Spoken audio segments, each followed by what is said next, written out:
welcome to another episode of Umineko. End of the Golden Witch. I'm just gonna start up the game real quick.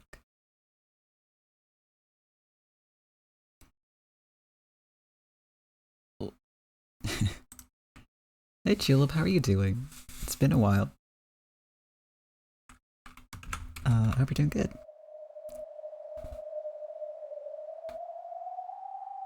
I'm doing pretty alright. Had a pretty chill day today. Ooh, oh, no, we don't want the intro. Hey Kat, welcome to the stream. How are you doing? I feel like I'm forgetting something, and it's literally just that I didn't tweet about going live because I told myself I would do that, and I've been forgetting. But fuck it. It's just Twitter. Nobody cares about Twitter. I don't care about Twitter. You doing good? Great, I'm glad to hear it. Why don't we... I did remember... No, okay, I remembered to reuse the title. Oh, please stop with the intros, please. Okay, it won't do it anymore. I remembered to reuse the title and then I decided not to. Because it was a bad title.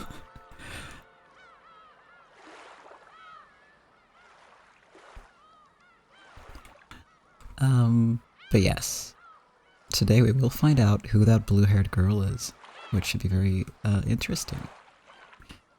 It was a pretty good title, just not very, descriptive, just more memey, I guess.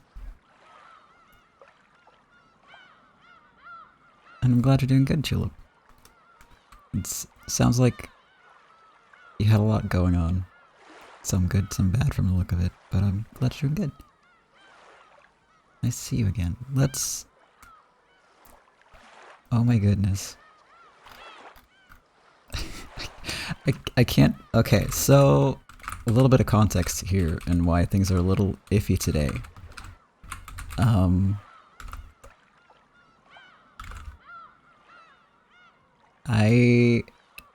Twitch had a bit of a data leak today. A hacker got in and just threw everything out there. And that means that I had to change my password. For some reason, OBS decided that means it has to log me out of every single window. So when I tried to put the content warning in chat today, it was like, nah, you can't do that. No, you can't. That's not how that works. You're not supposed to be in here. So, yeah, it makes me log in. Literally for every window. And there are a lot of windows in OBS. OBS Live specifically. So I've overall had to log into my account again after changing the password like, I think it was 5 times total. And every single time I get an email, so I just had to wait just now for the email with the code, put the code in, you know. Oh, it's janky today, but isn't it always? And yes, no eye patch today. It'll be back next time probably. I like switching it up. Good call. You definitely want to just change everything that has a similar password or the same password and your stream key and all that stuff. Supposedly, thankfully, the info isn't like out there. It's like encrypted and people aren't.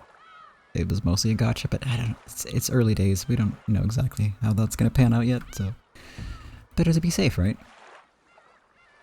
But yes, now I'm actually here. In my own chat and able to post the content warning for Umineko. Specifically this arc. Content warning 4, character deaths, detailed descriptions of gore and body horror, child abuse, and discussion and mentions of suicide, also misogyny.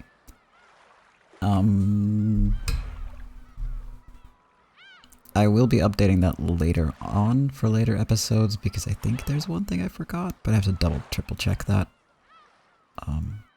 But yes, be aware that all of those things are kind of prevalent in this entire arc and the whole series in general. and look after yourself.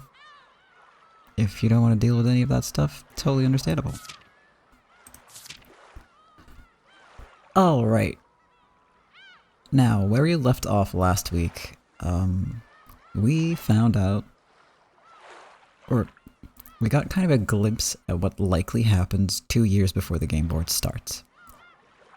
At this point, Kinzo has passed away. Kraus and Natsuhi agree to keep up the charade that he's alive because Kraus has been,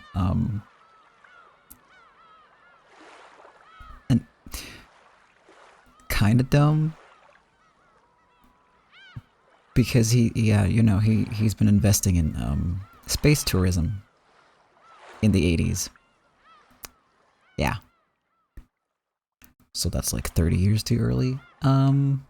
Sucks to be him. Sucks to be his wife even more, because she's the one dealing with the fallout and having to keep up this farce that her father-in-law is still alive. With zero support from her, shall we say, neglectful husband. And as a result, she starts talking to Beatrice. And Beatrice responds.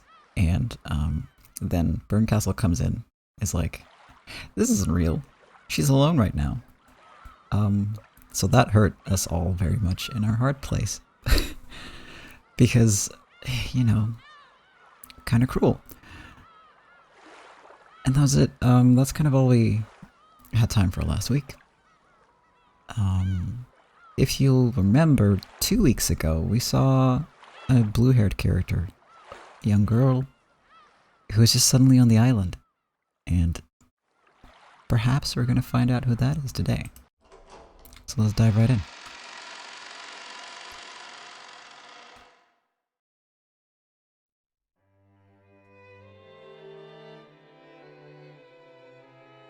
After dashing to her bedroom, Jessica answered the phone call that had been transferred there. Ah, hello. Sorry to keep you waiting.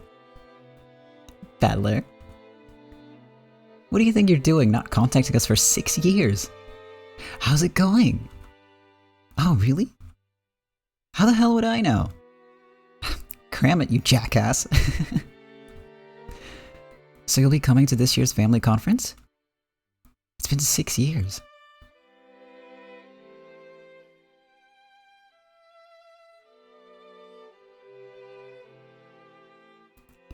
Five businessmen in expensive suits were visiting in the parlor, giving Kraus and Natsuhi a progress report on their business. Spread out on the table were the blueprints and designs for a building, as well as documents related to expenditures and the like. So packed that even a teacup would have gotten in the way. Officially, they were here to give Kraus a progress report, but in actuality, Kraus had called them all the way over to Rokkenjima so that Natsuhi could hear from them directly. This was because Natsuhi needed to hear someone other than her husband explain what condition their business was in. In short, even though another family conference without Kinzo was approaching, their business had not yet earned them any money. After telling the guests to wait for a short while and make themselves at home, Kraus took Natsuhi into the hall and once again summarized the situation. In short, they are saying that the business is proceeding much better than we imagined it would. This is where that personal connection between me and the governor is really starting to pay off. There's no possible way for this catch to get away from us now. To the contrary, it's growing so big that in one go, we'll be able to regain not just that power of attorney, but everything we've lost up to this point as well. Kraus spoke passionately. This made things seem all the more suspicious to Natsuhi. But this time, at least, she had to admit that everything really did seem to be going well. Certainly, this business Kraus boasted of had expanded in scope over the last year, and was promising an even greater payoff than had been anticipated in the beginning. Investors were gathering, jumping on the bandwagon of their own accord, and the business was rapidly gathering funds.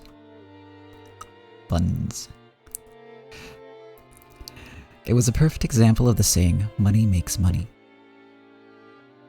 This was probably the greatest success of Kraus's life so far. No, it probably would become his greatest success yet. That point was where Natsuhi's misgivings lay. True, it was certain, and as Kraus had said, they wouldn't lose this catch now. However, the fish on the line had gotten too big. We'll definitely be able to reel this fish in. There's no need to rush. It's such a success that I wish I could show it to Dad to be praised, if he were still alive. Yes, I know. However, I believe you made me a promise last year. You said you were sure you could manage something within a year. A pained look rose to Kraus's face. They certainly had hooked a fat fish in that guaranteed a great success. However, it would require an appropriate amount of time to reel it in. Natsuhi pressed Kraus, asking if there was any way for them to make money before this year's family conference. But Kraus kept saying that he needed just one more year. Kraus planned to use this unprecedented success as a springboard to future endeavors. Because of this, he didn't want to do anything that would raise suspicions by making it seem like they were rushing to get money. Certainly, fortune tends to turn against people who take it for granted even in the slightest. There's a saying about hasty anglers. On many occasions before now, Kraus had gotten cold feet and sold businesses that would surely have brought in a profit had he just waited, and had, in effect, given away his winning picks. Natsuhi also knew this. She knew that guts were the thing her husband lacked most. Ouch. Hey Jester, welcome to the stream and thank you for the 6 months. Holy shit. 6 months already, damn. How are you doing? That was why she was unable to refuse when Kraus said he wanted to prudently wait just one more year.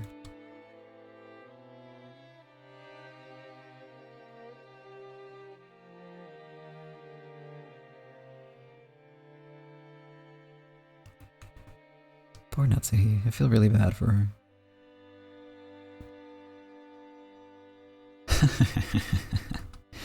So wonderful that things are going well. And that means it looks like I'll have to sit around here as a ghost for a little longer. You don't look too disappointed.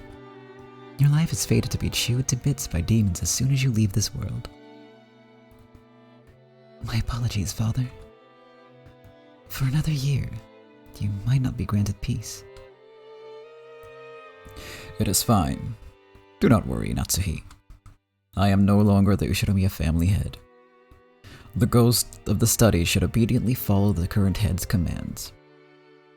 I've taken a look at Kraus's charts, and they aren't bad at all. Even from your perspective, Father? They're pretty good even from my perspective. Everyone is confident in his victory and concentrating a significant quantity of magical power. As a result, that victory is growing ever deeper, gathering more and more people in magical power and beginning to create gold. A perfect embodiment of the classic method of alchemy. Oh, if you've earned even the Golden Witch's approval, that is very reassuring.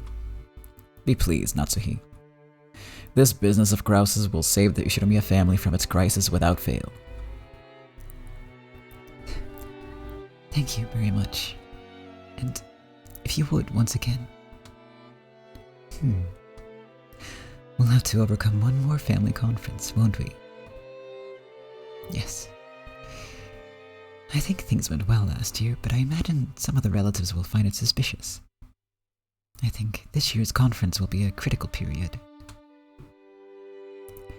During last year's family conference, you were correct to predict that the same thing might have to happen again. Even for those who aren't witches, preparing for the worst case scenario is one of the basics for getting on in this world. So, what will you do this year?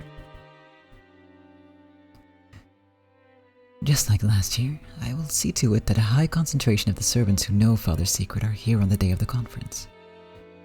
Some of the relatives may already suspect that Father isn't around. A careless act might actually put us in more danger of exposure. It is said that too much is as bad as too little. Then what will you do? Unlike last year, I think we'll go with a plan that has you staying inside your study until the end. That would be suitable. A barricade is simple, and a final trump card. No matter how much the mansion is filled with the toxin, it will be impossible to deny Kinzo's existence as long as the locked room barrier remains around this room. I shall guarantee that myself. However, if you choose to make a barricade, it is inevitable that you will be surrounded. I know. Even so, I beg that both of you lend us your power just one more time. I cannot disobey the orders of the new head. Furthermore, a ghost cannot disobey the orders of the living. If you tell me not to leave this room, then I will obey. Thank you very much. I, on the other hand, will not. If you want me to lend you my power, I won't listen to a mere request. Yes, you are the family alchemist, so I won't ask you to help. I order you to help. We are relying on your magic alone. Use that power to create an illusion of father just one more time. Very well. I hear and obey. I find your dignity quite pleasing.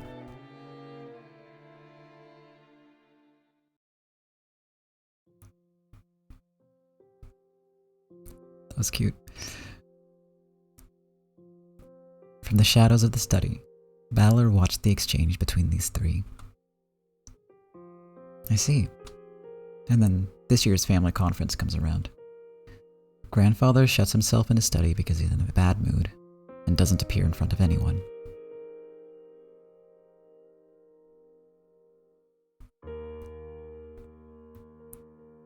Natsuhi spoke boldly, saying that she would find a way to overcome this year's crisis and protect the Ushinomiya family honor to the end.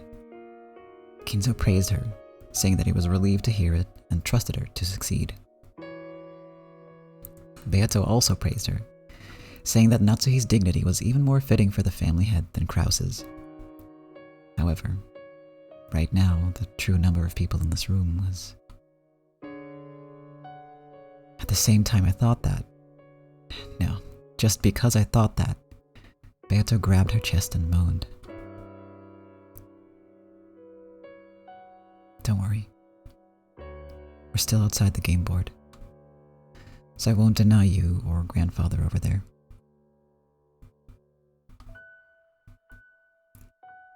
As Beato tried to hold back the pain deep inside her chest, I put my hand on hers. I already told Berncastle. Denying the witch illusions in just the 2-day period of the 1986 family conference is enough. In the last game, you said in red that grandfather is dead at the start time for all games. However, you never mentioned whether grandfather was alive or dead before the start time for the games. In short, even if grandfather exists in this place right now, that doesn't create any contradictions.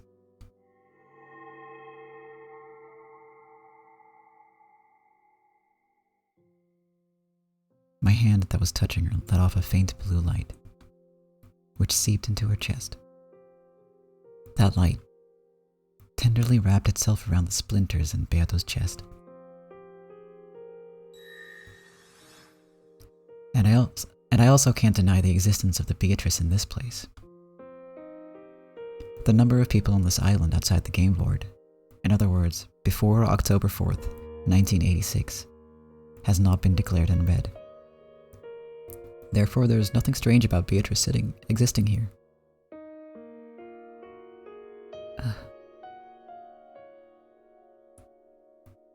Beato's expression softened slightly. My blue light slowly started to melt the red splinters that denied the witch illusion.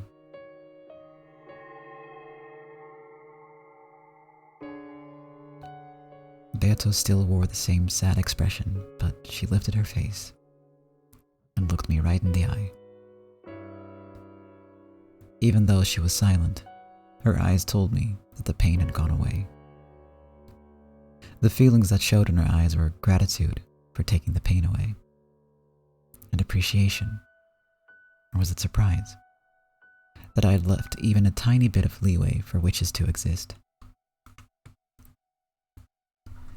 Unable to look directly at those pure eyes of hers, I automatically averted my gaze. Don't get the wrong idea. I don't plan on accepting the existence of witches or surrendering. I just want to focus solely on that one time period and fight like a stoic so that I can win in this game against you. I have no desire to bully you outside the game board as well.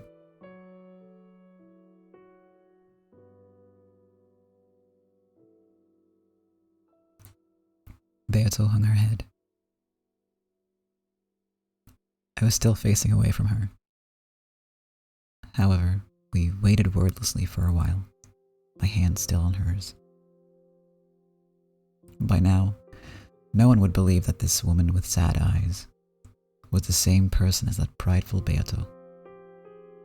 So, I asked once more. Even though I said it aloud, it wasn't a question to her. I was asking myself. Just what in the world were you thinking?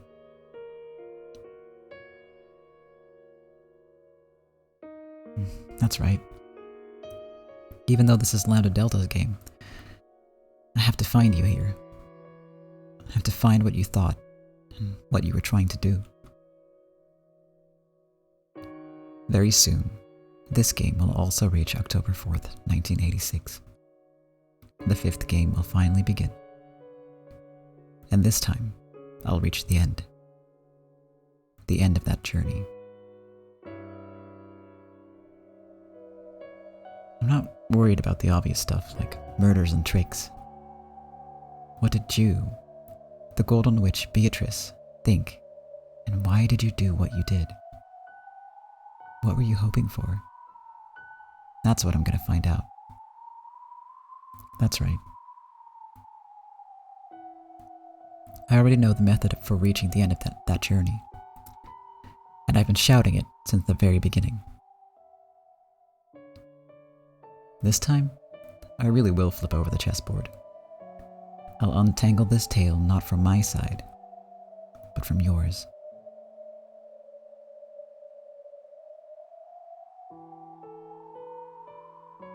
And this time, I'll understand you. And I'll pick my way to your heart. I won't let you feel pain. Don't worry. I won't let those witches make you their toy anymore.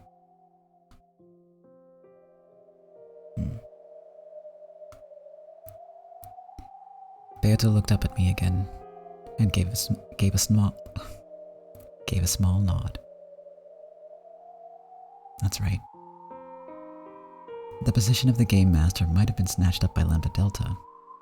However, as long as I continue this contest with the intent of fighting against Beato, our fight will continue, no matter who controls the game board. Very soon, the curtain will rise on our game.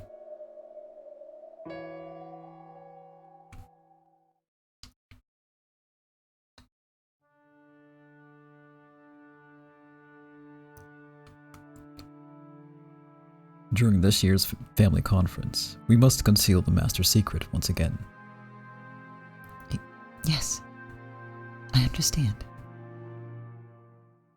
I'm a little doubtful that the same trick will work twice. Madam shares your concerns. Because of that, it was decided that this year, he will not leave the study even once. In other words, we'll make it seem like he's shut away in the study the whole time? Yes. And the only ones allowed to enter the study will be the three of us, the servants permitted to wear the one-winged eagle. Which means the three of us will have to perpetuate the lie about the master. Correct. The relatives will probably question you about the master's health and mood. Make sure you answer without hesitation and see to it that nothing is seen as suspicious. Yes. I understand. sure you'll screw up right away, Nason. Maybe it's better to say you have a cold or something so that you can skip that day. That's mean. Kanon wasn't just saying that to make fun of Shannon. He simply wanted to release her from the stresses they would face that day as they took on the critical task of concealing Kinzo's death.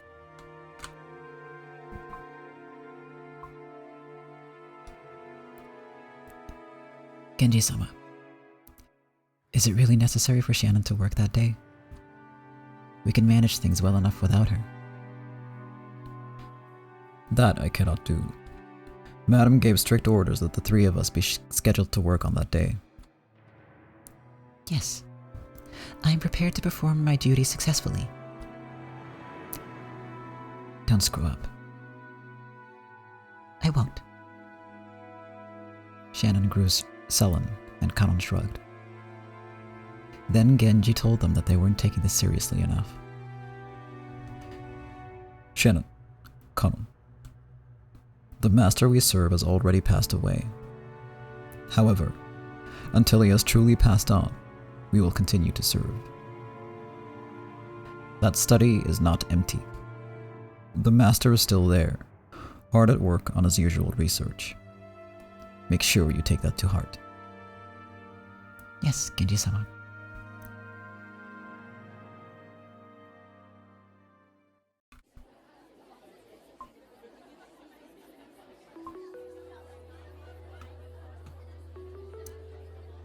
Father has already passed away. That's insane. Settle down. It's only a possibility. It's well known that Takara Shingen said in his will that his death was to be kept secret for 3 years. Know about that? Is that how it went? My Japanese history isn't so great. At the time, Takara was in the middle of a war with Oda and Tokugawa. If his death had become known at a time like that, it would probably have had a negative effect on the war. Because of this, he left a will saying that his death should be kept hidden for 3 years. Hideyoshi did the same thing, right? He completely suppressed information about the death of his master, Oda Nobunaga, so that the enemy wouldn't find out. Quickly made peace with Mori, and defeated Akechi in the Battle of Yamazaki. Shibata Katsuie, on the other hand, that was where he failed. The enemy, Uesugi, learned of Nobuyuki's death, so Shibata had to deal with an unexpected counterattack and was slowed down. That's why, later on, he suffered a great loss against Hideyoshi in the fight for the succession. Hideyoshi, who had a strong fascination with the commanders of the Sengoku period, would always show off his knowledge whenever he got the chance. Wincing slightly, Eva made him get back to his point. Long story short, the whole time since last year's family conference, something's not been feeling right to me about what happened.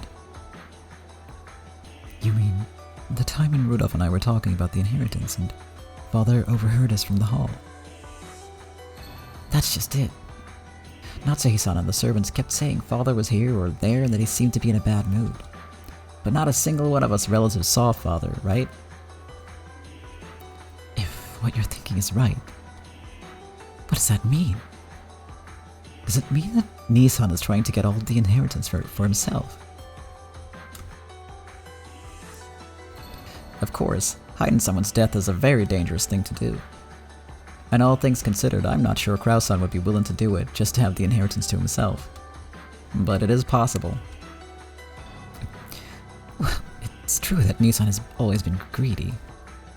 He always used to take things that were meant for all of the siblings and keep them all for himself. Krausan's meant to be the most affluent of you siblings.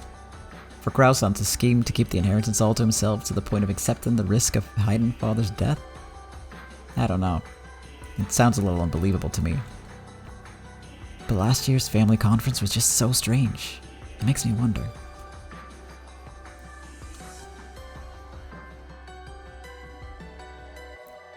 Ava and the others were painfully aware of how reckless it would be. to try to see Kinzo, knowing that he was in a bad mood. So ever since hearing about Kinzo getting into a terrible mood during last year's family conference, they had never actively tried to contact him. That was why, until this very day, it hadn't occurred to them to find it suspicious that Kinzo never showed himself. It is definitely something we should expect. But I wonder if Nissan really would do something as appalling as hiding father's death. For all his pride, that man has a coward side to him. Would he really make such a once-in-a-lifetime bet? In any event, it'd probably be a good idea to make sure we get a chance to meet with father during this year's conference.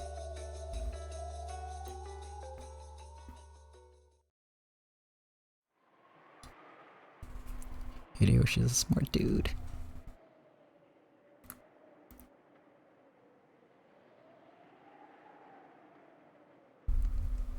Very smart dude. They're extremely bad rumors. It seems that Aniki's businesses are failing even worse than we'd imagined. It looks like he's had massive losses and is giving it everything he's got just to try and cover up that fact. In that case, it would be very difficult to borrow money from Krausan. Yeah, I could almost cry. So, would being in financial distress give Krausan some kind of weakness? A weakness? Well, investors tend to have a keen eye. If they were to hear that Aniki is actually low on funds, no one would give him the time of day. I guess trust is the most important part of that business. Kiria smiled thinly. Rudolph was taken aback by that smile. He had figured that his plan, which involved raising money to get him out of his current mess by borrowing from the affluent Kraus, would all come to nothing now that they knew Kraus himself was in financial trouble. Krausan's credibility might be something he needs for his future work, but we won't have any use for it. You're suggesting extorting money from Aniki? If I was in your place, I'd hate the idea. Who would want to undermine their own blood sibling like that? Rudolph felt a shiver go up his spine at Kitty's cold smile. At times, Kitty was able to throw away all compassion and think in an extremely ruthless manner. Whenever he felt that, Rudolph thought about how he never wanted to have her as his enemy. I wouldn't want to threaten Oni-san if there were any other way to get money. If there were another way, we wouldn't be worrying. Don't you think worrying about a problem when you have no other options is a waste of time? Rudolph stopped talking, folded his arms and lowered his gaze. Even now, Rudolph had a kind of fear of Kraus due to his violence when they were young. And now, Rudolph would be the one to threaten him. That meant Rudolph would also have to fight against his childhood trauma. So, to give her husband a little push, Kitty smiled reassuringly. And perhaps coldly. I never want to do business based on trust. It takes hard work to build up trust, but only an instant to lose it. There's no less profitable investment. You're right. All the trust in the world isn't worth a crisp new banknote. Even though Krausan has been taking huge losses, he should be able to prepare enough money to buy us some time. Of course, this will involve forcing him to exchange all the trust he's built up for cash. This is gonna get rough. We'll have to prepare sufficiently. We haven't been given any time or room for failure. Isn't that right?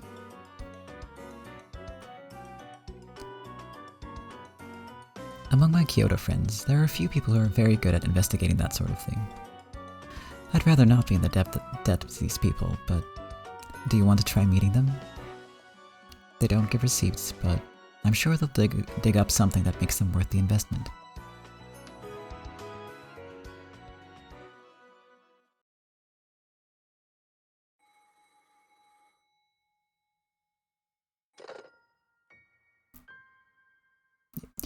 Yes. Marie's doing well, too. That's none of your concern. Thank you. Huh? I don't know, I'd have to look at my schedule. Rosa was talking to Rudolph over the phone. Rosa rarely received calls from her older siblings, so she braced herself for something serious. Well, the truth is, I want to have a little talk about the next family conference, without Aniki. Between you, me, and Eva Nesan? Sounds like a headache. I can't talk about the details over the phone, but you might find that it's worth listening to. Something good? Of course. Aniki is all for it. Nesan is.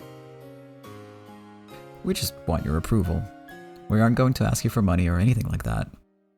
The most important thing is that the three of us are united. Understand what I'm saying? Rosa let out a sigh. She did so because, in the past, when Rudolph and Eva got into a fight with Kraus, they often used a tone like this to drag her into it. First, tell me. I stand to gain something from this too, right? Yep.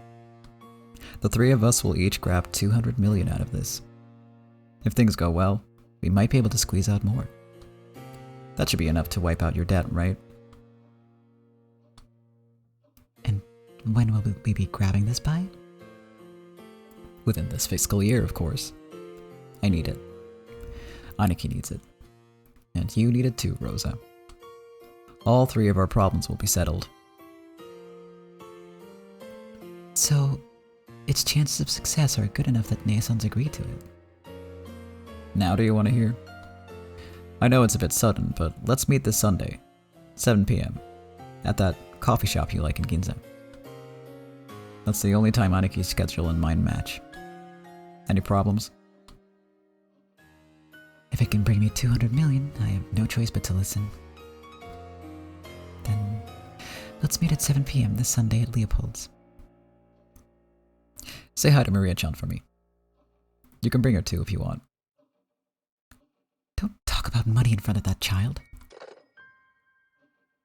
She set the receiver down with a clunk, a little violently. Apparently, either Eva or Rudolph had gotten a hold of one of Kraus's weak points.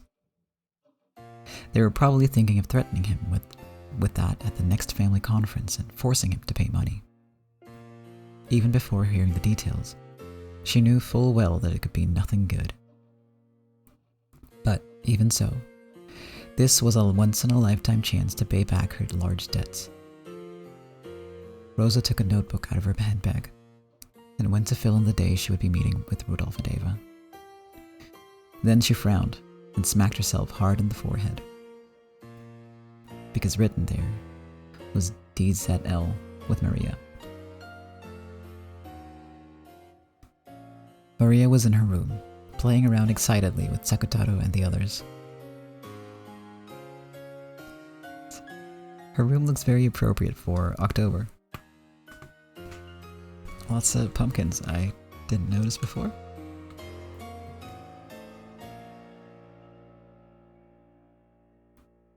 It was because her mother was going to take her to the amusement park that had just been built. Disneyland. On Sunday. That was hard to bring. Looking at the clock, Rosa saw that it was just past 9 o'clock at night.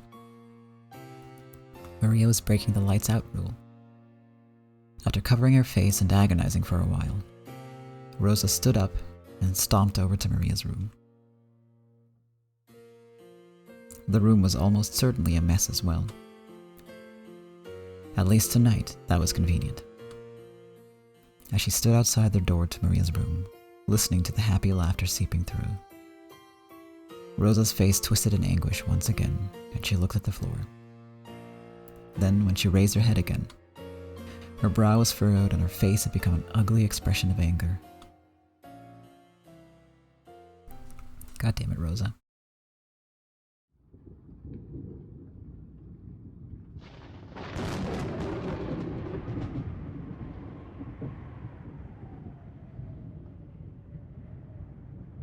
weather wasn't looking very good.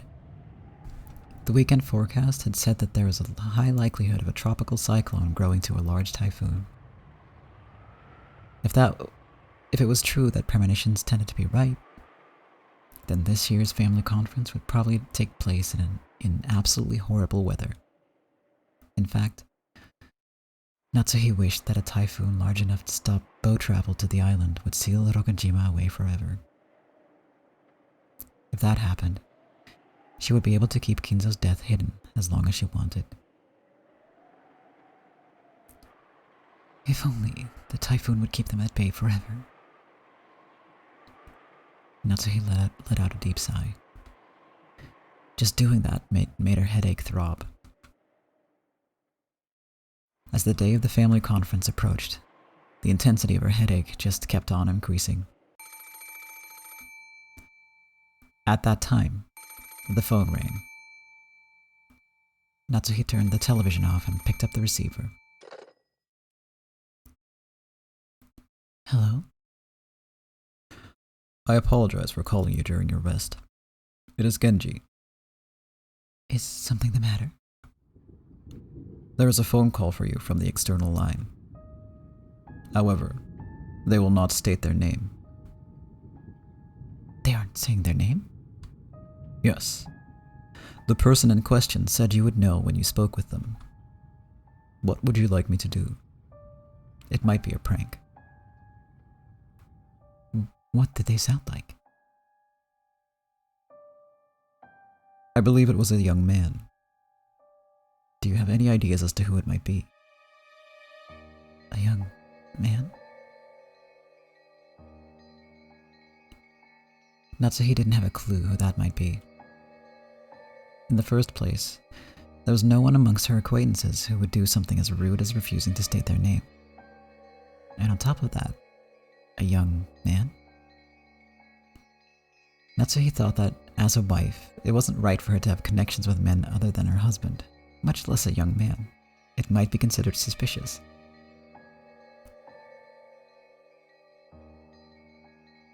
The phone call suddenly seemed like something dirty. But, at the same time, she was more interested than ever in what this person wanted to tell her. Could it be that there was some kind of trouble related to Krause's business? What if there was some particular reason that they needed to talk to Krause's wife instead of Krause directly?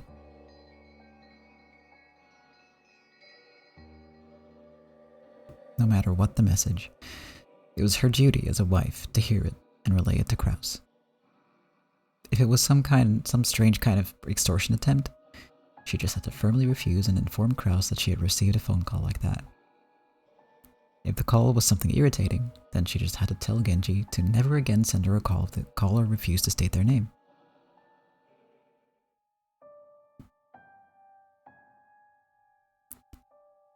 Thinking this, Natsuhi told Genji, who was offering to hang up after all, to connect her to this person, and she set the receiver down. After a short while, the phone rang again. Hello? This wasn't the internal line. It was the external phone line which Genji had transferred to her. So it should already have been connected directly to the mysterious man. However, the person on the other end didn't respond to her. Not liking this at all, Natsuhi spoke one more time, sounding displeased. Hello? Who is it? Tell me your name.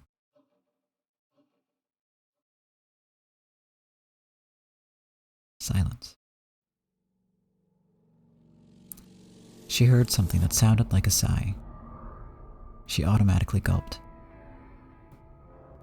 After remaining silent for a little longer, the man finally answered. It's been a long time. That was the first time the man had spoken. Just how long has it been? How many years, I wonder? What are you talking about? Who are you? The voice certainly did sound like that of a young man. But It was a bit hard to figure out much about a person just by their voice over the phone. He sounded like a young adult, but he might actually have been of middle school age, or an adult whose voice still hadn't deepened. In fact, it might have been premature to assume this person was a male at all. I can read. I can't read. However, one thing was certain. Though this person spoke to Natsuhi in such a familiar and casual manner, Natsuhi had absolutely no clue who it was. It'd be easy for me to tell you my name, but that would make me very sad. I don't know what you're talking about. Who are you? And what business do you have with me? If you can't tell me that, I'm not interested. I'm hanging up. What I want is for you to remember. And what is it that you're telling me to remember? I don't know you, so I have nothing to remember. Don't say that. I'm your child, aren't I?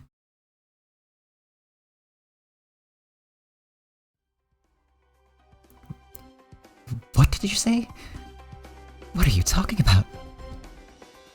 Don't say things that'll make me so sad, Mother. That unsettling word thrust itself mercilessly into the depths of Natsuhi's heart and started churning it about.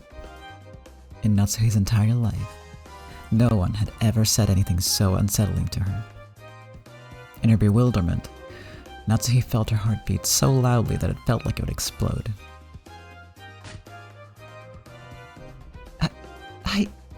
I have no idea why you think you have the right to call me Mother. I don't know what you're thinking, but I'm hanging up. I came back for revenge. Revenge for your crime of 19 years ago. Natsuhi's mind went blank. And beyond the sound of the wind howling outside the window, she most certainly heard the roar of the sea from that day. You remember, actually, don't you? I told you, I don't know what you're talking about. Never call here again. I haven't forgotten what you did to me 19 years ago. So I will call you Mother, despite what you did. No, because of what you did. To curse you. It'll be the family conference very soon, won't it? I am your son, Mother, after all. I'll come on the day of the conference. After 19 years. So that I can have my revenge on you. Click. Breathing so hard her shoulders heaved, Natsuhi slammed the receiver down and hung up. Then she hit the phone violently, knocking the receiver off, so that there was no chance of that man calling back. I can hear the roar of the sea. The voice I'm hearing from beyond the howling wind must be... no matter how I cover my ears, the headache won't. Completely pale, Natsuhi kept shivering as though cold.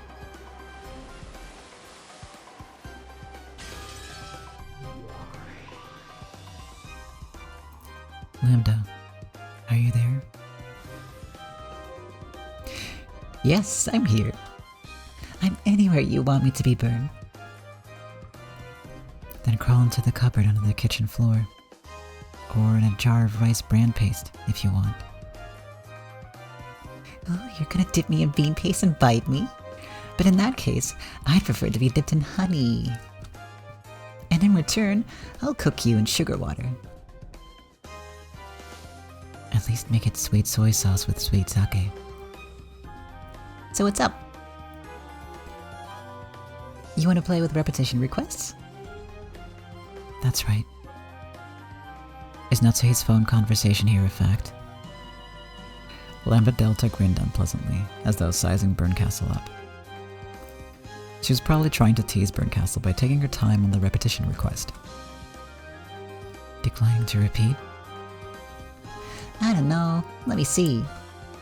Should I decline or should I respond? As the game master, that's up to me to decide. And I get to make that decision anytime I want. Unless I stated in the blue text, you aren't obligated to respond. Exactly.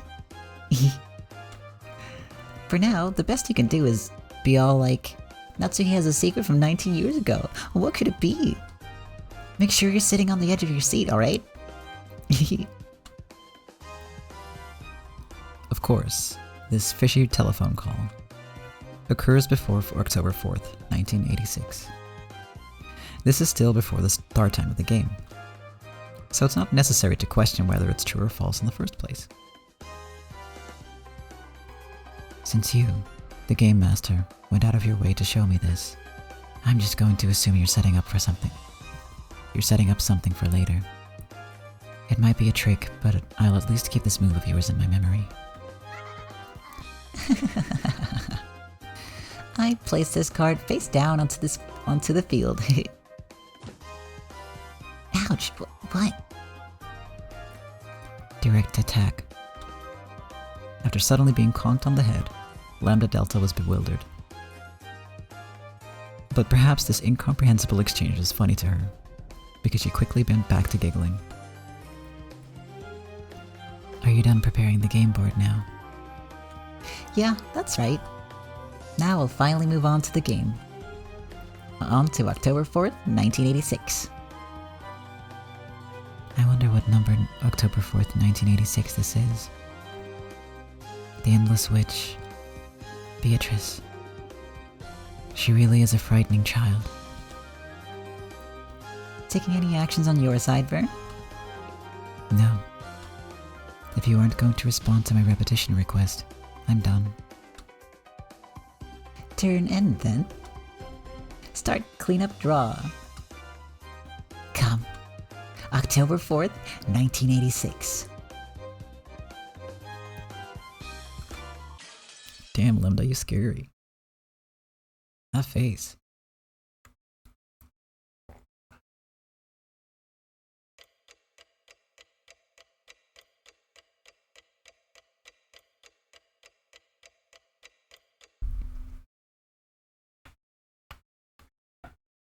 The first day, October 4th, 1986.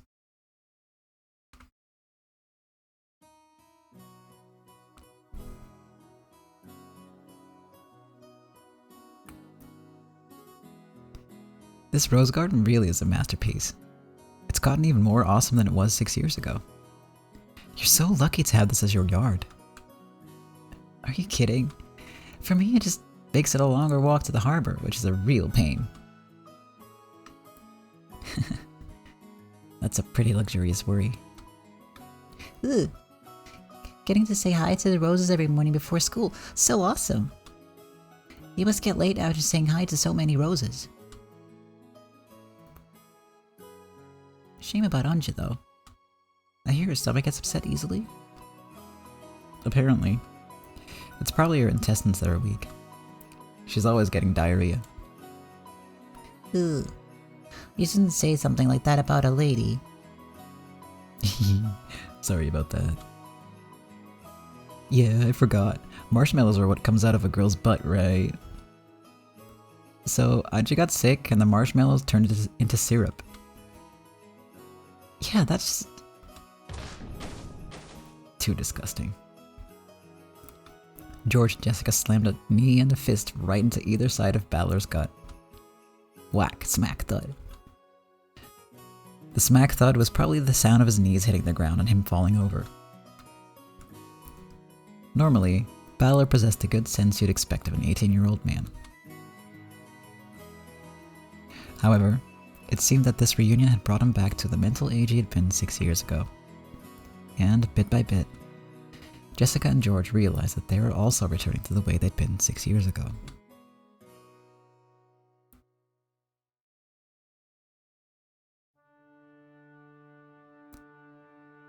This charming chat was being observed by Natsuhi.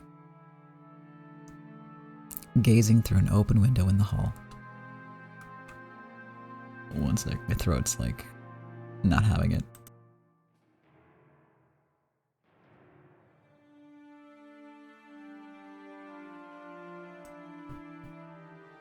Testing 1, 2, 3. Okay. Madam.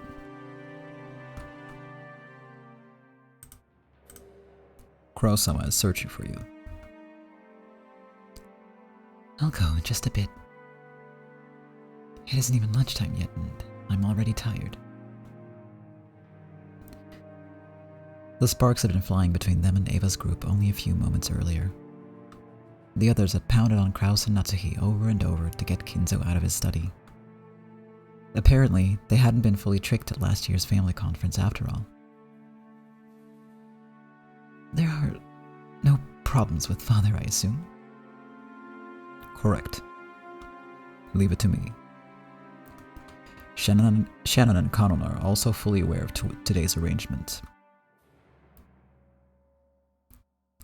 Kumasawa is a good liar, so I'm not worried about her, but I am a little concerned about Dr. Nanjo. I get the feeling he's bad at hiding things. Leave that to me. I intend to support Dr. Nanjo from nearby as much as possible. It's very reassuring to have you here. It really helps a lot. Without your strength, we wouldn't be able to succeed. I am honored by your words.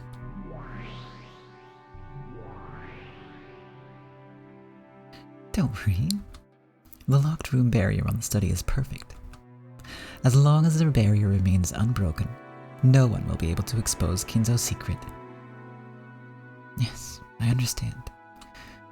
Still, you heard that conversation in the parlor just now, didn't you? It seems that some considerable suspicions were aroused last year. The terrible toxin is accumulated and is being spread all around. It seems that this year's conference really will be crucial. We might be able to overcome this year somehow, but there is such a thing as pushing our luck. It's probably best to assume that next year won't be manageable.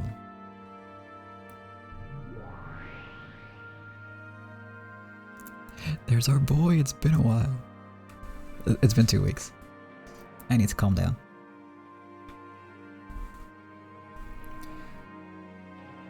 With this much of the anti-magic toxin filling up the place, it will probably be difficult to preserve Lord Goldsmith's magic for yet another family conference. Who are you? Oh, no need to be surprised. This man serves as my head furniture. Greetings, Madame Natsuhi. My name is Ronove. It is a pleasure to meet you. This man's reliable. He's also helping to guard the locked room barrier. Is that so? I am Ushiromiya Natsuhi. I thank you for your cooperation. Of course, madam. I will be aiding you from the magic world. Please rely on me.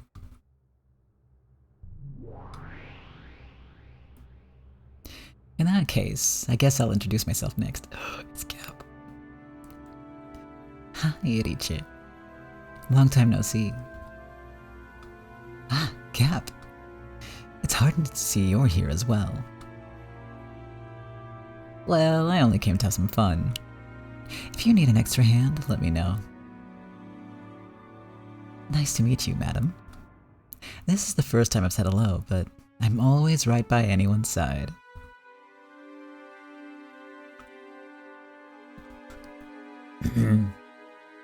Excuse me. Gap here is quite the prankster. Remember that headache medicine you dropped on the floor of your room and lost as you were getting dressed? Gap was the one behind that. Whenever you set something small down somewhere but can't find it later, it's always a good idea to suspect that it's one of her pranks. Long ago, she used to tease me all the time. Is that so? In any event, this is the Ushiromiya mansion. As long as you are here, you will obey us. You understand, correct? Of course. We understand. Think of me as a Genji of the magic world, and please give me orders whenever you wish. Is this a new sprite? And I've been noticing this. There's more like arm gestures and stuff for the sprites this time around. I love it. Good shit. Welcome edition. I'm pretty sure I know how to be a good guest. I won't let the landlord lose face.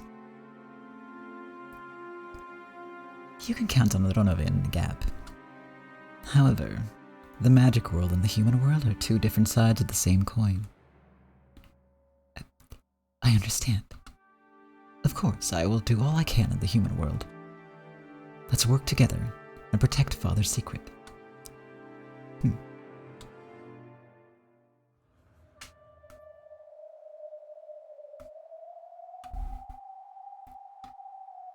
This happens every time. We won't get anywhere until the next day. Well, sure. October 4th is like a preparation turn for me. If you don't feel like doing anything, why don't you just sit around until October 5th? I'll call you after the first 6 die. Of course, that was a very irritating way to say it. The fight wouldn't start until the crime occurred. However, waiting for the crimes to start would mean turning a blind eye towards the murders of the first twilight. In other words, it would be the same as being content with the fact that 6 people would die.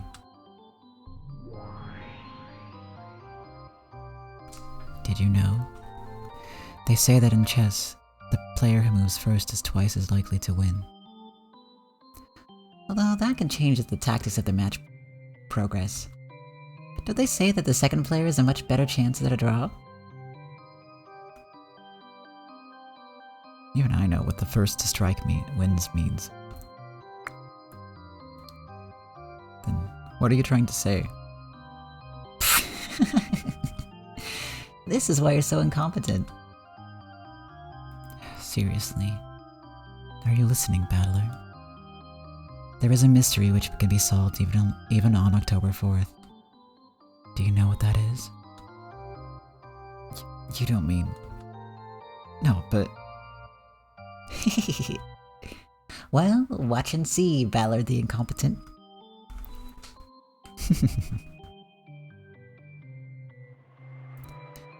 I have a general idea what these witches are talking about.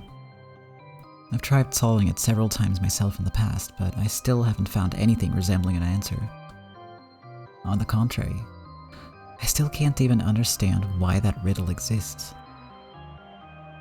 That's right. The reason it exists. Why did Beato prepare a riddle like that in the first place? We all discussed it together from time to time in past games. However, I've been avoiding thinking about it under the assumption that there's no point in investigating the riddle unless we can solve it. This time, I should change my viewpoint. I shouldn't just focus on the obvious parts, like the truth of the riddle and how to solve it. What's more important is why that riddle was set up in the first place and displayed for us to see. That's what I should be thinking about. And the one proposing that riddle is Beatrice. Even if I can't solve it, I should be able to try and figure out what Beato was thinking when she showed it to us. Alright, this time, I'm turning the chessboard over. The witches keep calling me incompetent. Let them laugh. My enemy isn't them. I'm continuing our match. Beato.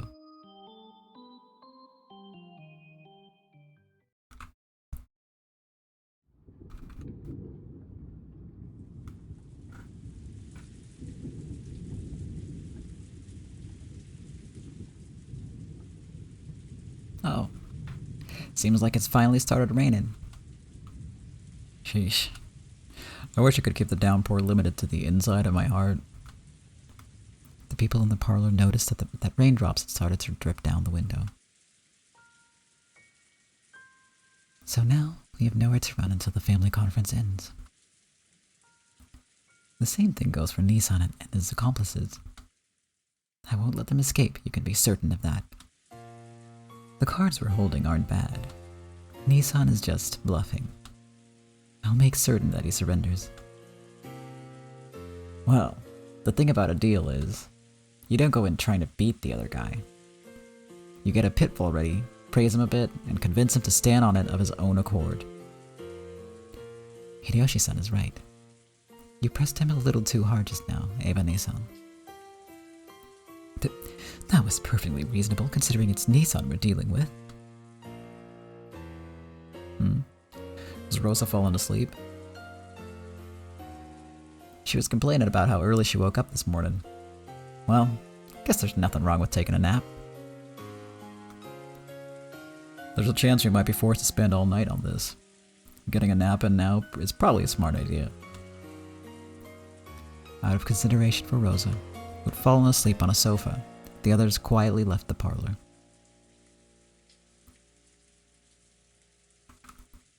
Rosa slept, unaware. After telling Maria to just stay where she was after that tantrum over not being able to find her rose, Rosa slept, unaware that the rain had started to fall.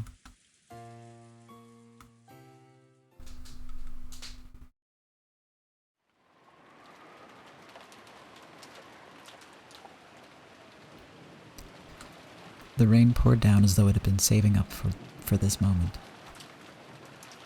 Of course, Maria noticed that the rain had started falling and was soaking her to the bone. However, that just made her more stubborn.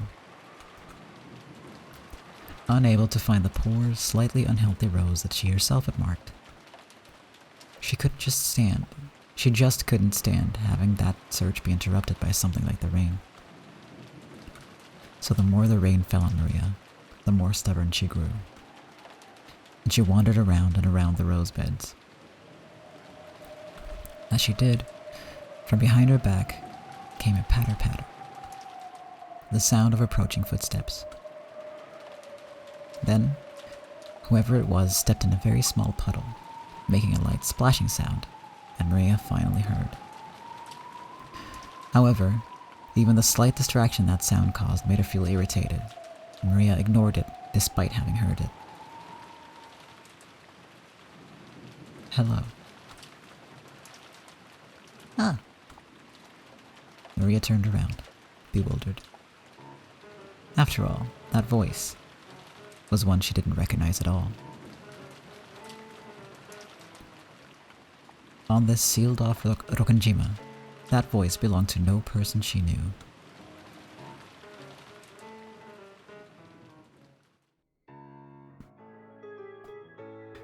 Krausama, madam, I was looking for you. Something important has come up. Kraus and Natsuhi had been privately discussing what should be done next in a deserted corridor on the 3rd floor. Genji had searched everywhere for them. What is it? It must be something more urgent than a few sheets getting wet by the rain. What is it? Has there been some sort of blunder? A short while ago, someone came to the mansion, claiming to have drifted here after an accident at sea. Kraus and Natsuhi couldn't help but go wide-eyed and look at each other. This was the first time they had ever heard of someone coming to this island uninvited. Someone drifted here? Is that true? Poor thing. Treat this person politely, like a guest. What is happening now? Dr. Nanjo is performing an examination. He hasn't finished yet, but from what I could tell by looking, the drifter seemed tired but uninjured. That's good. Natsuhi and I are having an important conversation right now. We will come to check on this person when we are finished. Please tell this drifter that we want them to feel at home.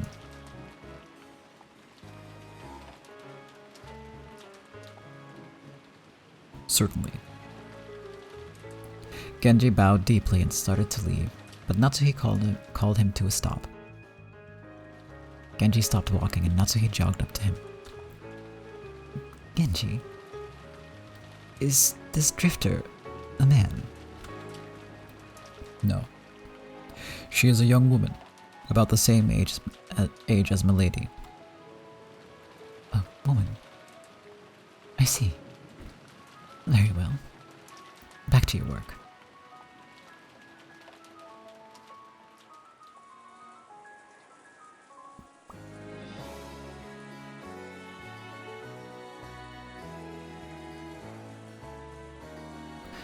The parlor of the mansion was bustling.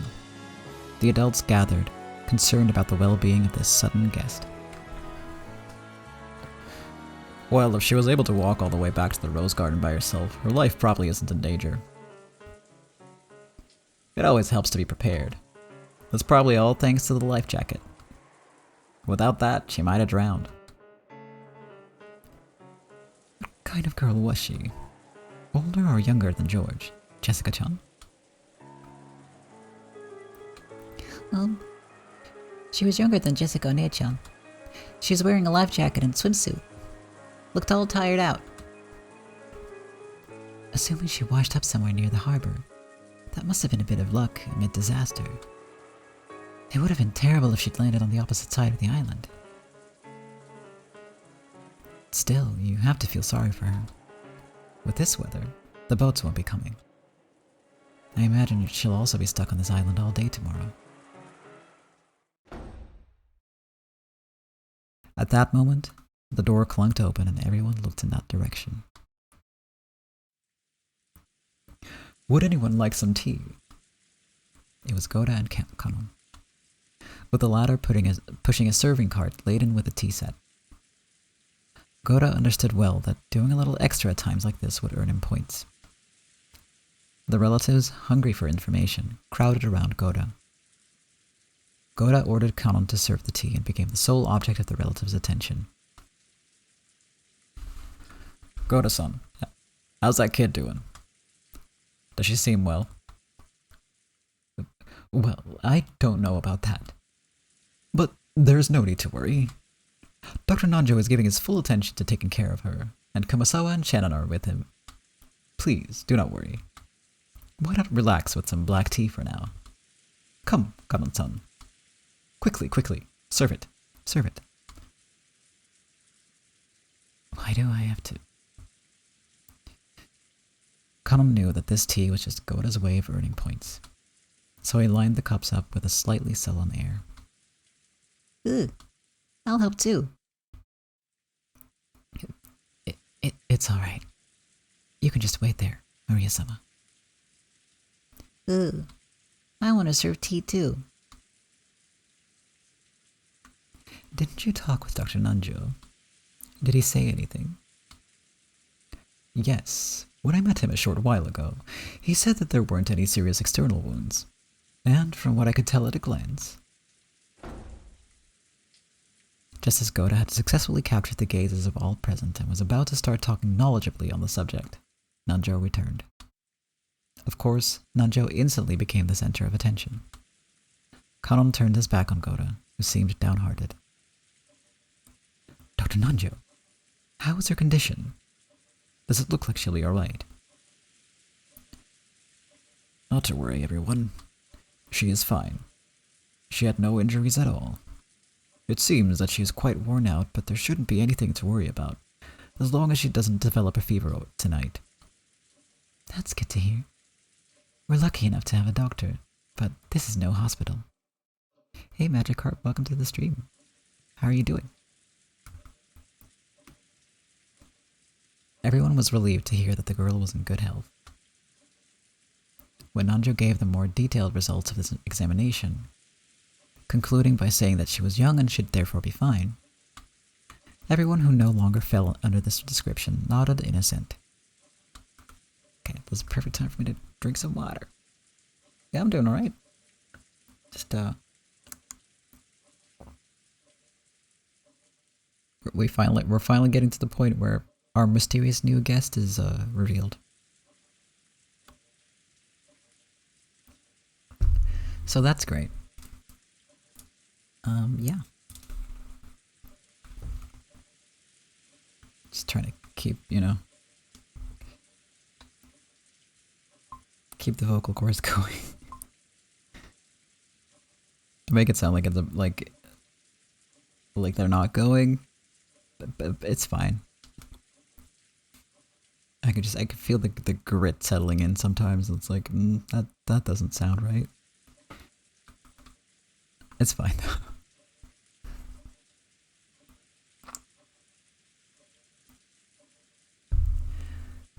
Okay. Ugh. Loads are really scary. I'm gonna fall. Gonna fall. Balor is right. Maria-chan, let's not tell Battle-kun about this. Oh, Madam, Crow-sama. Goda, who was feeling sorry for himself and handing out cups, called out in an excessively loud voice. Apparently, he was that desperate to get everyone's attention. How is the guest? Yes, sir. Her condition is not serious.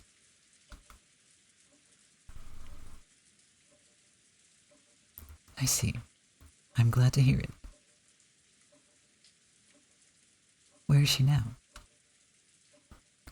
I believe Kumasawa-san and Shannon-san were showing her to the bath. And they said they would get her some clothes afterwards. In that case, they will probably arrive here soon. Everyone. This may be the day of the family conference, but we have a guest brought here by an unfortunate accident. She wasn't invited, but I want you all to welcome her. Who would disagree with that? I'm all for it. Same here. Didn't Mom always tell us to be nice to girls? You take that line way too far. Apparently that didn't include his sisters. It's probably best if we call George and the rest over here too. Let's all greet her together. I'm not so sure. Wouldn't that just make her feel more timid?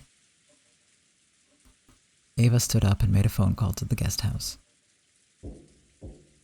At that moment, they heard the sound of a knock, followed by Genji's voice. It is Genji. The guest has arrived. At those words, everyone fell into silence, and the people who had been sitting stood up straight.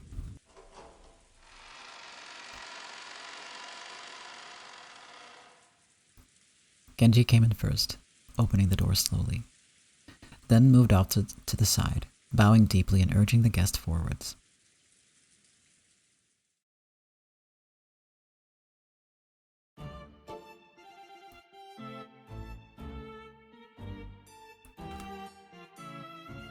There she is. I would like to point out that this is one of my favorite tracks on the whole soundtrack. So, I'm gonna be vibing. The guest had Shannon and Kumasawa following by her side. And though she looked at the large amount of relatives waiting for her in the parlor, she didn't seem overawed in the slightest. Just this single point showed that this girl possessed a dignity appropriate for a guest invited in by the Ushinomiya family.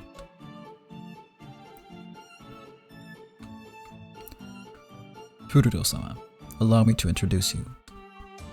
This is Ushinomiya Kraus, the representative of the Ushinomiya family head. Welcome to Rokkenjima. Though you arrived due to an accident, you are a guest of the family. We welcome you. Please, make yourself at home and relax however you please.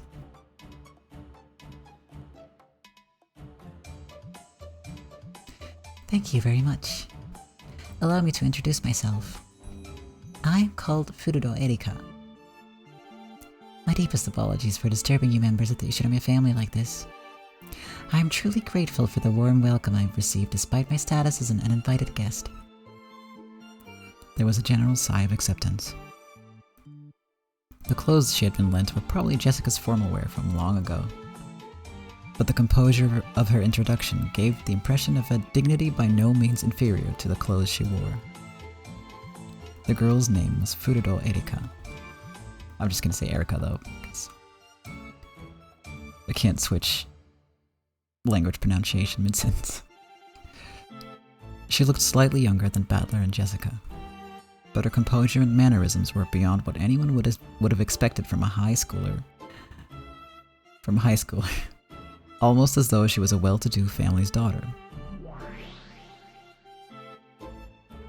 Wait a sec. Who is this person? With someone incompetent like you as the main character piece, the game wouldn't get anywhere.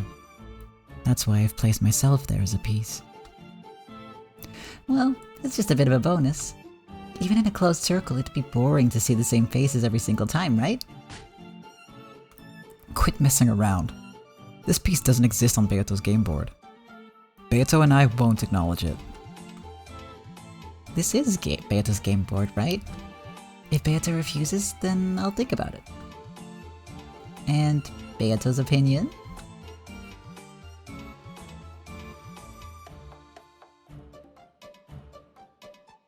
Beato was unable to answer. Lambda Delta grinned, as though in triumph. Want to try complaining about the rules and stepping down from the game? Isn't that the favorite move of you mystery people? If there's even a tiny element that goes against your expectations, you have a tantrum and totally stop thinking. Don't worry. I'll make a detective proclamation about this piece. Detective proclamation? I proclaim that Furudo Erika is the detective. The detective is not the culprit. No proof is needed to show this. In short, there is absolutely no need to suspect this girl.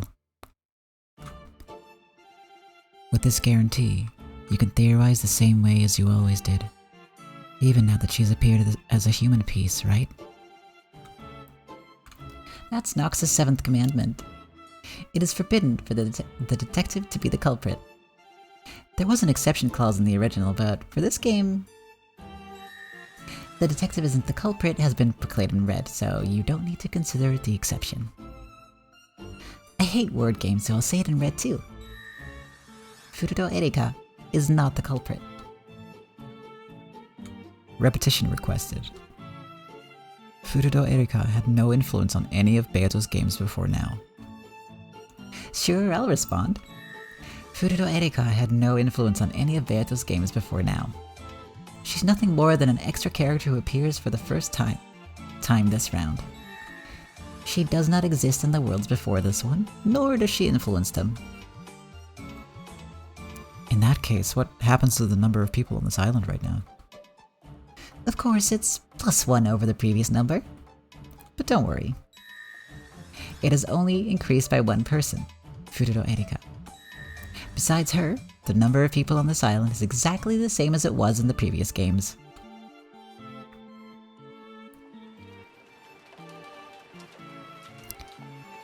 At that time, the loud sound of people running through the corridor could be heard. It was Battler, George, and Jessica, who had come from the guest house after being called here by Ava. They immediately spotted a guest they didn't recognize, and their eyes went wide. Whoa. Who are you? Ooh, guest. She came by falling. Huh? Fall? Genji-san. Who is this person? This is Furudo Erika-sama, a guest. Furudo-sama. This is the daughter of the family, Jessica-sama, along with her cousins, George-sama and Battler-sama. Nice to meet you. I'm Ushiromiya Jessica. Hello. My name is Furudo Erika. I'm very pleased to meet you. Though Battler, George, and Jessica didn't have a clue what was going on and were utterly bewildered, they each introduced themselves.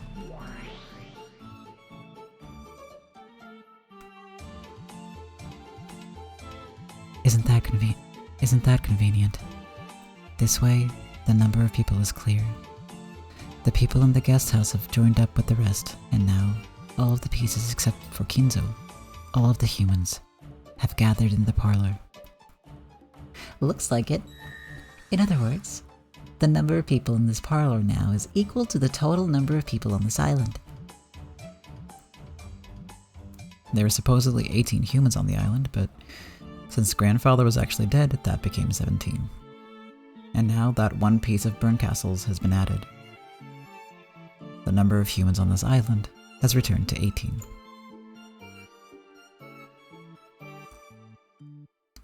I glanced around at the humans in the parlor. The guest, Fururo Erika, and behind her, Kumasawa-san and Shannon-chan. Off to the side was Genji-san. Uncle Kraus and Aunt Natsuhi were welcoming the guest. Gora-san immediately started showing off, and Kanon-kun was being unsociable, wearing his usual blank expression. There was Dad and Kiryu-san, Auntie Ava, and Uncle Hideyoshi. Auntie? Auntie Rosa and Maria. This must be like a translation thing. That's the first time he's ever called any of them Auntie.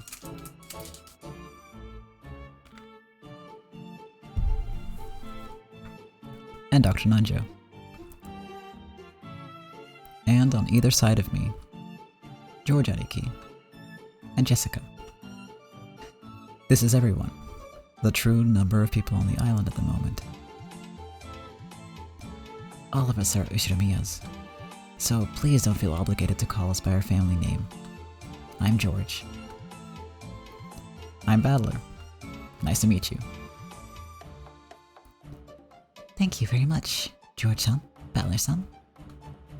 I'd be pleased if you would call me Erika. Nice to meet you, Erika-san.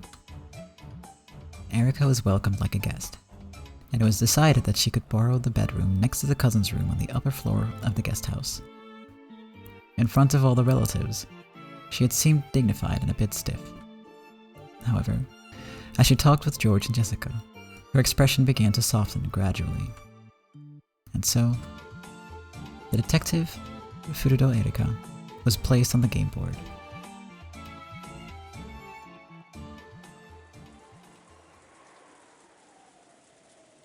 Oh. The music stopped.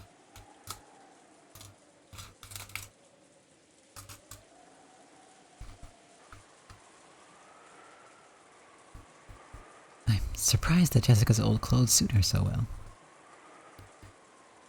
Kumasawa made the decision on her own to use Milady's old clothes. Please forgive her. The clothes Erika was wearing were Jessica's old formal attire. Though the guest possessed a dignity that would put many adults to shame, her body was still physically similar to a middle schooler's. Jessica's old clothes fit her perfectly. Not to worry. They match this guest perfectly. If she likes them, I should think it would be alright for her to keep them as a sign of friendship. Certainly. Thank you very much. Have you contacted the police and her family? Yes. They seem to have been quite distressed. By the way, our guest really did have an accident, right? She said that she fell from a boat as it was returning to port. Is there anything to back up that claim? I checked with the Coast Guard. It seems that she fell from the rear of a pleasure boat, unnoticed by the others on board. We don't know the exact location she fell from, but it was probably somewhere near this island. How foolish to be out boating with such a bad weather forecast. All the same, is it really conceivable that she nearly drowned in the nearby waters and drifted to this island? It is not impossible. Tales of drifters washing ashore exist on several of the islands around this area. I believe it likely that there was an accident. This is the middle of a typhoon. There was no place on this island where it would be possible to land a boat. Genji had already figured it out. Natsuhi almost certainly suspected that this mysterious guest, who had arrived during the already high-stress family conference, might be a pawn in someone's plot. Therefore, Genji had already checked to make sure that the accident was real, that Furudo Erika was her real name, and that there was nothing suspicious going on. Very well. My husband has ordered you to roll out the red carpet for her. Make sure that there are no blunders. However, you understand, don't you? Yes. We will not allow her anywhere near the family conference. After dinner, I will see that she retires to the guest house. Make sure that they don't start talking about letting her meet father or anything like that either. Of course. I will keep that in mind.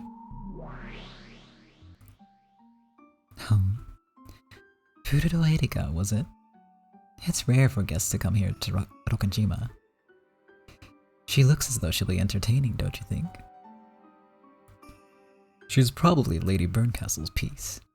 Though she'll follow the rules of humans, the player is a witch. We can't underestimate her.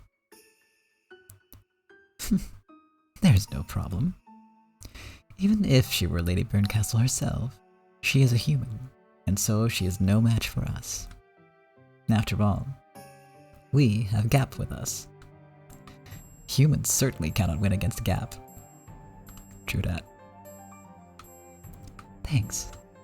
Still, it's not a good idea to overestimate yourself. The definition of a witch doesn't only imply the ability to use magic. True. A joker in the eye of a typhoon. That is what a witch is. I'm the only one who gets to call herself a witch on this Rokkenjima. Only I, the Golden Witch and Endless Witch, Beatrice. Let us see how good Lady Burncastle's next piece after Anje is. I intend to watch very carefully.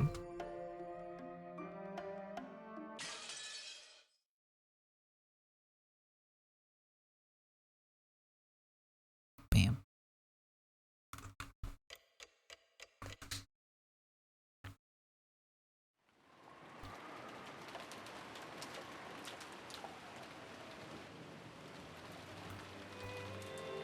Erika's seat was the lowest one in rank.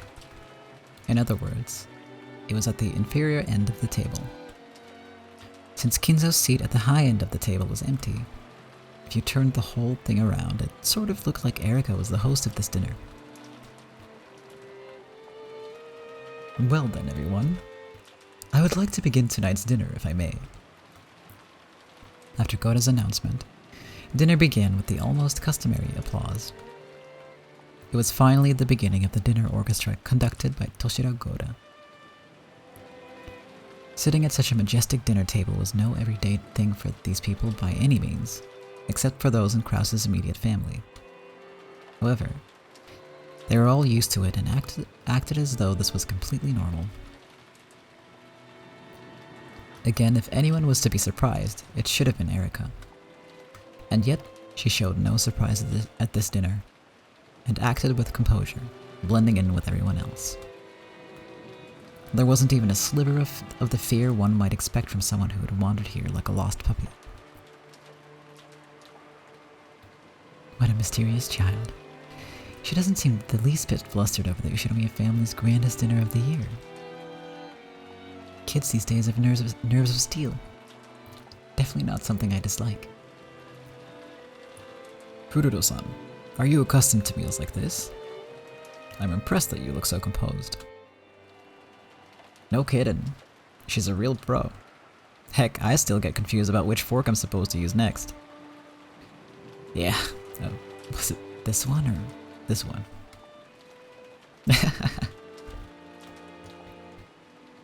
Erika had been gracefully eating her hors d'oeuvre without showing any confusion over the line of utensils in front of her. Hideyoshi started joking around with her, gripping a fork in each hand. Of course, a president of a company in the food service industry like Hideyoshi would obviously know his table manners. However, thinking that Erika must be nervous over this dinner, he had intentionally spoken with a comic tone of voice. You just have to start on the outside and work your way in. If that's too much trouble, then just ask for some chopsticks. Any self-respecting Japanese would use chopsticks. Chopsticks are wonderful. Just a single pair and you can handle any kind of food. As soon as she began talking about chopsticks, her eyes started glittering.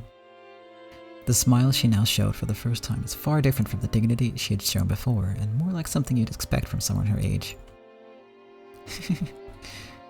But you'd use a spoon for curry and rice at least, wouldn't you? Simply pour it into a bowl, donburi style. Is there anyone who eats gyudon with a spoon? Of course not. We Japanese must unwaveringly, unfailingly, unflinchingly use chopsticks.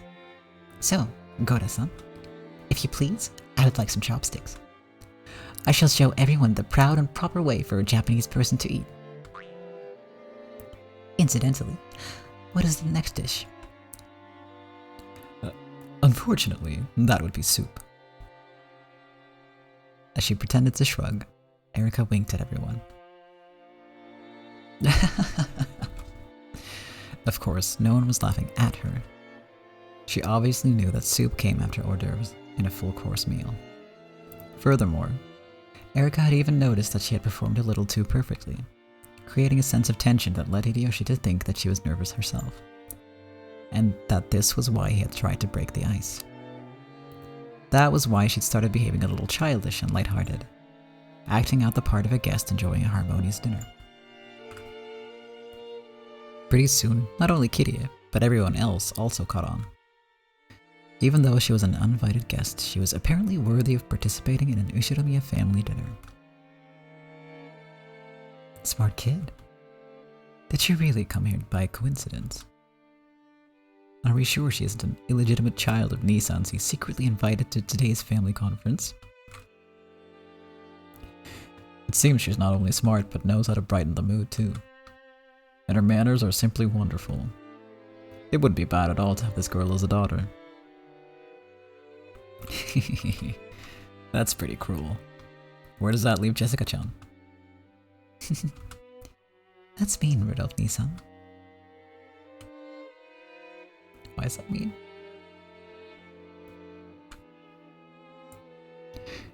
I don't understand these rich people sometimes. What's wrong, Jessica-chan? Headache? I can feel my reputation dropping by the minute. Come on. As the daughter of the head family, you can't let this stand. Try fighting back with the table manners and dignity Aunt Natsuhi's always teaching you. Wanna see table manners. Ooh. Hey. God. Hey, making a fuss is bad manners. Come on, Jessica-chan. Show us how it's done. Sure, no sweat. Jessica straightened up so much it looked like someone had poked her in the back with a pole. She had good posture, but it somehow lacked elegance. She looked, well, kind of like a triangle ruler. She sat at attention with her gaze fixed straight ahead, tried to bring her food to her mouth despite this, and failed miserably. Dad, who was sitting next to her, suddenly realized that something was up. Hmm? What is it, Jessica-chan? Your stomach hurt? Jessica turned bright red.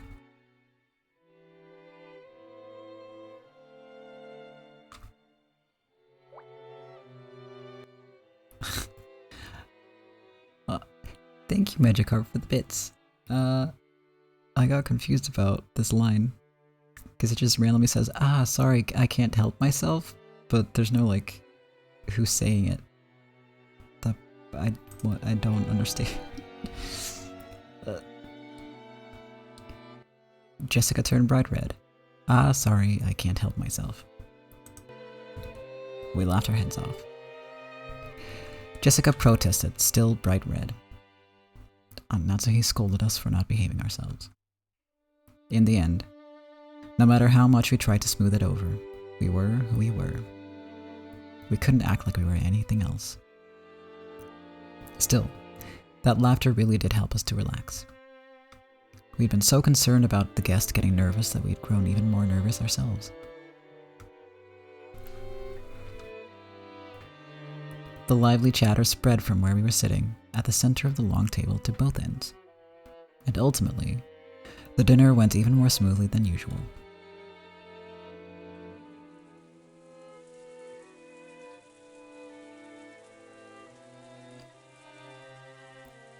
With some delicious cheese and coffee, our peaceful meal came to an end. Goda won unanimous acclaim and was praised for his skill by all present. After a short period of harmony following the meal, it was decided that we would return to the guest house. Normally, dinner tended to have a very dark atmosphere about it, and the adults would often move right on to the family conference with the same dark atmosphere. However, perhaps because this year's dinner had been oddly peaceful, everyone decided to take a break, the adults included. After eating, taking a bath, and relaxing while watching TV, I wonder if they'll gather again in the mansion in the middle of all this rain and resume their high-attention family conference. I'd rather not think about that. Aunt Ava seemed to get very worked up trying to convince the rest to start the family conference right away, but it didn't look like many people agreed with her. The meeting had probably come to a close for the night. Since they had guest house duty, Goda-san and Kumasawa-san were chosen to guide us to the guest house. It must be tough for Goda-san. Even after making and cleaning up such an extravagant dinner, he also has the midnight shift at the guest house. I heard that Kumasawa-san, old as she was, would be going to sleep soon. It seemed that she had been assigned to the servants' quarters in the guest house. Please allow me to guide all of you to the guest house. Erika-sama, your room has also been prepared. Thank you very much. Why not rest a bit? Are you sure you feel alright? That's right. I'd totally forgotten, but you nearly drowned and floated here, didn't you, Erika-chan? It's probably best if you take it easy today and get to bed early. I'm perfectly fine. On the contrary, I'm so nervous and excited that I doubt I could get to sleep. Ooh, then let's play. Let's all play together. Play cards. Maria latched onto her, giggling. This lack of restraint particular to youth was very much like Maria.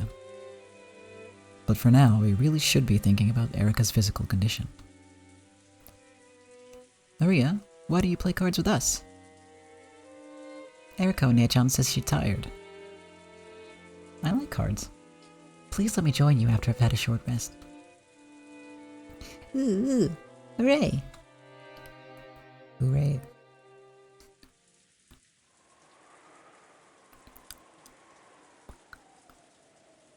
Who's that?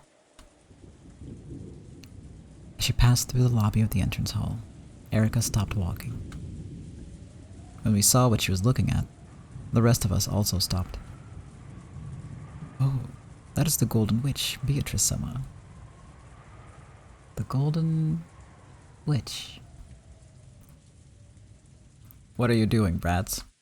Get your asses in gear. We're off back to the guest house. Dad, Kiria-san, Aunt Ava, Uncle Hideyoshi, and Aunt Rosa all came over. I refuse to start referring to them as aunties now because that just doesn't... Do people even say that in real life? That doesn't seem right. The guest house party had all gathered. However, Erika's gaze was captured by the portrait of the witch, and she simply stared at it for a while.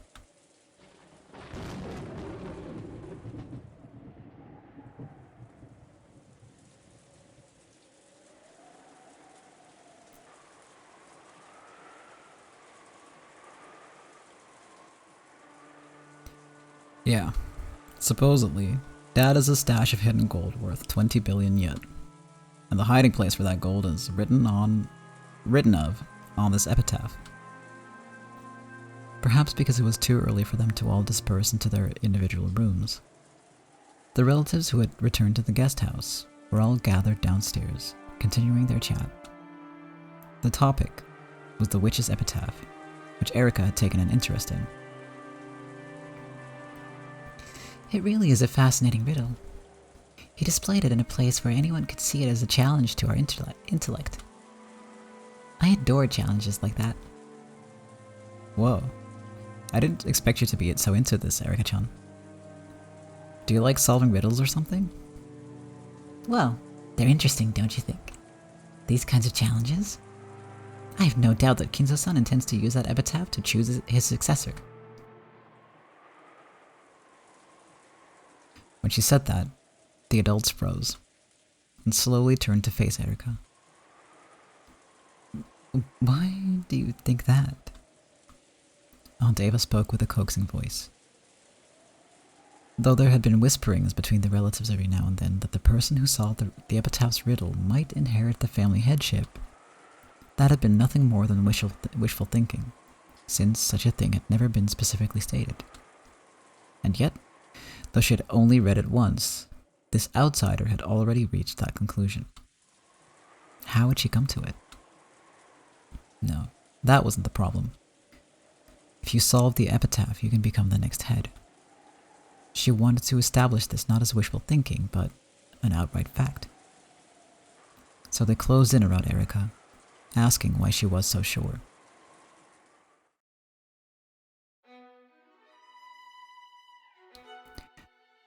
It's somewhat common for extremely rich people to relinquish their wealth to the person who solved a riddle. Furthermore, Kinzo-san didn't publish this epitaph in a newspaper, but displayed it within the mansion. That means the riddle is intended for the people in this mansion. You're right.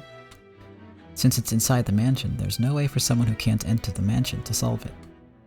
So that means Grandfather has been challenging the people in this mansion. Good. Well thought. Just by the simple fact that the epitaph is inside the mansion, it's possible to figure out that much. At first, this Furudo Erika girl had seemed to be the fairly silent type, but apparently that wasn't the case. When she grew excited about being challenged to a game of wits, she became much more talkative than I had imagined. I see. Well, it does make sense that an epitaph inside a mansion would be there so the people in that mansion could read it. But can you really be so sure that the one who solves it will be given the headship too? If the treasure gained by solving the riddle had been something small, I would not even have considered it. That's right. The hidden gold is worth 20 billion. You could consider it the wealth of the Ushinomiya family itself. Inheriting that would be tantamount to inheriting the Ushinomiya family itself. In other words, the riddle contained within the epitaph that indicates the hiding place of the gold is nothing less than a way of selecting the practical successor of the Ushinomiya family. The idea that the person who solved the epitaph would be chosen as the next head was something that had been floating around between a few of the relatives for a while now. However, since it had never been stated specifically, they had thought of it as nothing more than an optimistic dream. And so they had abandoned all consideration of that aspect and left it as a gray area. Erika had declared in clear terms that this uncertain part was in fact true. If one of the relatives had said it, the others would have thought it to be merely an optimistic dream. However, when declared by Furudo Erika, a complete outsider, those words seemed more credible than they otherwise would have. Everyone remained silent for a while, slowly considering what those words implied. All it takes is the presence of that epitaph, and a deduction like this becomes trivial for Furudo Erika. Your thoughts, ladies and gentlemen? It's hard to butt in, but my father is the successor to the head. It doesn't matter who finds the gold, just because just finding it doesn't make someone the head, right? Jessica thought the treasure hunting part of the epitaph was really fun. However, she couldn't help but let her expression grow bitter once they started talking about undermining her father's position. As far as I can deduce, Kinzo-san does not seem to wish for Krao-san to have a smooth transition to inheriting the headship. Why is that? Becoming the head of the Ushinomiya family, with all of the vast wealth it entails, would mean gaining a great deal of influence in a political sense. Ordinarily, then, succession should be rigorously conducted so that no element of doubt is permitted to creep into the equation. That's right. It happens a lot in those stories about Sengoku period military commanders that my husband loves. When there are multiple candidates for the successor, it usually results in a family dispute. That's right. That's why it's important to clearly specify a successor so you can avoid any trouble. Sometimes there's even a purge of all the competent successors. Even the Sengoku commander Hideyoshi admired, Toyotomi Hideyoshi, made his son-in-law, Hidetsugu, commit seppuku. But it was rumored that he might have done this to make Hideyori, who was his real son and born after Hidetsugu, his true heir. In other words, naming a successor was a way to make it known to the world that a given single unique person would be acknowledged by everyone as the successor, and a way to remove any chance of another person becoming an opposing candidate. Good. That's exactly correct. The only purpose for an epitaph like that would be to cast doubt on Krao-san's position as successor to the head. In other words, if Kinzo-san wished for Krao-san to become the head without any trouble, he would have no reason to go out of his way to display something so dangerous for all to see. Yes. If you flip over the chessboard, you could certainly say that. It would be odd if he handed over the position of the head normally, but wouldn't hand over the 20 billion yen in gold except to the person who solved the riddle. Giving up the title of head, but only giving the 20 billion yen in gold to the person who solved the epitaph. You really couldn't call that passing on the headship in the truest sense. So there you have it. With this logic, I can cast doubt upon whether Kinzo-san truly acknowledged Krao-san as his successor. All it takes is the presence of that epitaph. And a deduction like this becomes trivial for Furudo Erika. Your thoughts, Jessica-san? What the hell is that? That's not logic. That's bullshit. You're just making it all up. Jessica let her emotions lay bare and glared at Erika. Erika, on the other hand, looked exceedingly calm with an expression that said, "The truth is the truth." I see. It looks like table manners aren't the only way this Erika girl is fitting for the Ushinomiya family. It seems she really is like the family, even in ways that it would have been better if she wasn't.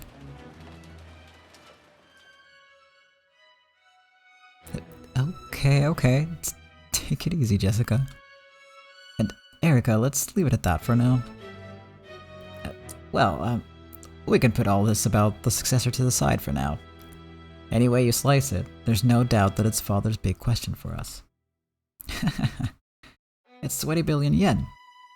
Maria-chan, what would you use it for if you found it? Ooh. The Golden Land isn't just gold. It's a sacred place.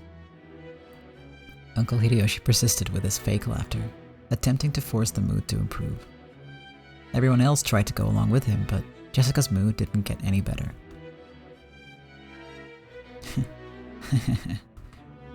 So, Erika-chan, would you like to have a go at the epitaph's riddle?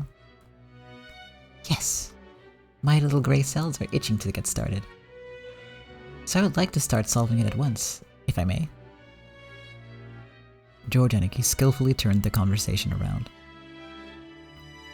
Just like the time she had made everyone laugh in the dining hall, Erika looked about with gleeful eyes and jumped at the chance. I like it. Well, since Erika-chan seems so interested, let's all try and solve it together, just like last year. I'll make some coffee. Raise your hand if you want some. Not for you, Maria. You won't be able to sleep. Ooh. Want to drink black coffee?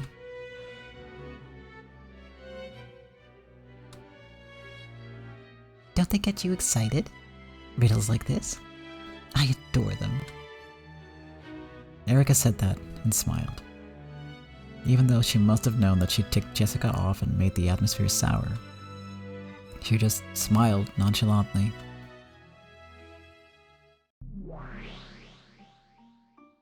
See? There's a mystery you could solve even without waiting for the crime on October 5th. I did try to solve it, a bunch of times. But you didn't have a clue, so you gave up and stopped thinking. Right. It pissed me off, but I didn't have a good counter for that. After all, I don't get the epitaph at all. I don't even know what the beloved home of old means, much less the parts about the Sweet Fish River and the key. Thinking that a few more hints would show up if I waited, I kept on waiting, and just stopped thinking. Have you figured out an answer of your own? Because I'm about to solve it. What? This is where Burns solved the riddle of the epitaph. I'd expect no less from the Witch of Miracles. If a riddle is solvable, she can solve it without fail regardless of the difficulty. How many years did it take to solve this one? How rude. I only fished through a few hundred fragments. You really are terrifying. You better not have cheated by suddenly saying the answer in red or something like that. Don't worry. Just like you, I followed the rules as a player. Wow. Shall we begin? It's cramped here. Why don't we talk at sea? Okay. Don't get queasy, Battler. What do you mean, sea?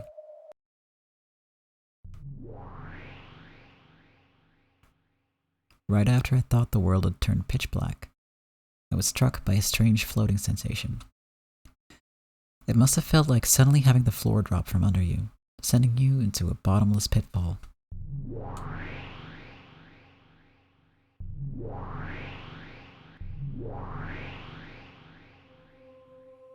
When I looked, I saw that the two witches and I had been thrown into a pitch-black universe. This space was cloaked in endless darkness in every direction, and it felt like an infinite expanse filled with countless glittering objects. Instead of a universe, some people might have likened it to the depths of an ocean where countless glittering fragments drifted. What? Didn't she tell you not to get queasy? If you want the concept of gravity, just create it yourself, okay? Come on, calm down, and look at us. Come on, don't we look like we're just fine? Believe that your feet are on the ground, and that you're being controlled by gravity. If you do that, you'll find your equilibrium. She's right. The two witches were standing normally, as though their feet were planted on a transparent piece of glass. I was the only one floating about like someone in a rapidly plummeting elevator. When I saw that they were just fine, I started calming down, figuring that there was no need to be scared. Then, just as Lambda Delta said, I gritted my teeth and kept telling myself that there was a place to stand here, and that I had to calm down.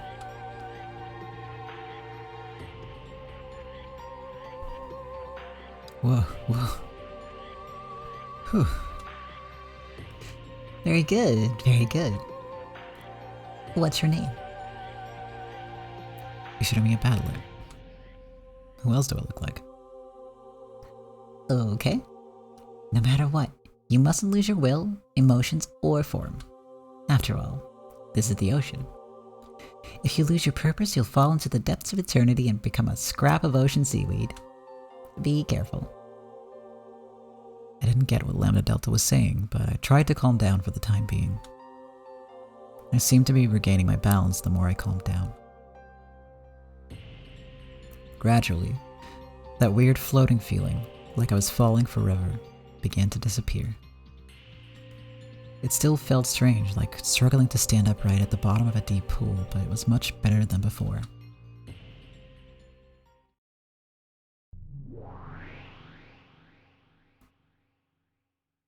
Then let's begin. But we're not gonna do that right now, because I have to go sleep. And you know what? Perfect stopping point. Midnight. Perfect timing. I was very worried today that I would have to like cut it off like mid-scene, but no. This is ideal. I have to be up early, so I'm gonna make the outro a short one. I'm gonna try. You know I love to ramble. Oh, I nearly caught up. That's cool. Means we're gonna be these streams are gonna be spoiler city for you soon. But yeah, thank you all for watching. I'm just looking for some background music for the outro. Yeah, you should definitely keep playing so that you can hop in here like, oh, I know what's gonna happen.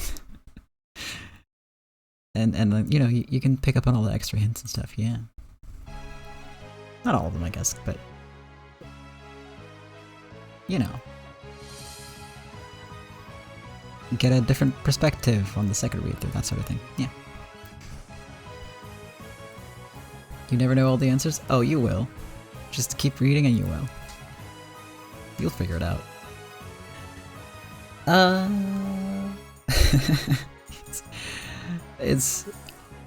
That's, you know, long term, you are gonna absolutely figure out what everyone's motives are, thankfully.